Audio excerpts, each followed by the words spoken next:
Laplace transform ব্যবহার করে আমরা বিপরীত ল্যাপ্লাস ট্রান্সফর্ম ব্যবহার করে কিছু সমাধান করব ইনশাআল্লাহ। সুবহানাকা লা ইলমা লানা ইল্লা মা 'আল্লামতানা ইন্নাকা আনতাল আলিমুল হাকিম। 4 ডিভাইডেড বাই 4s² প্লাস 16। তাহলে প্রথমে আমরা যেটা করব, এটা আমাদেরকে প্রমাণ করতে হবে, অর্থাৎ এটার মান নির্ণয় করতে হবে।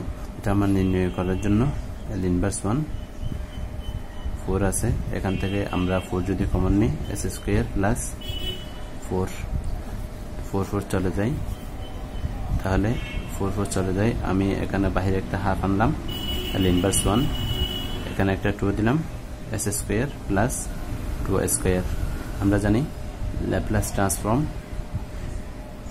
a divided by s² plus a² is equal to sin at। তাহলে এটার মান হবে, এখানে a বলতে 2, a বলতে এখানে 2, তাহলে sin 2t। সুবহানাকা আল্লাহুম্মা ওয়া বিহামদিকা আশহাদু আন লা ইলাহা ইল্লা আনতা আস্তাগফিরুকা ওয়া আতুবু ইলাইক। যারা চ্যানেলটিতে নতুন আছেন চ্যানেলটি সাবস্ক্রাইব করে রাখবেন।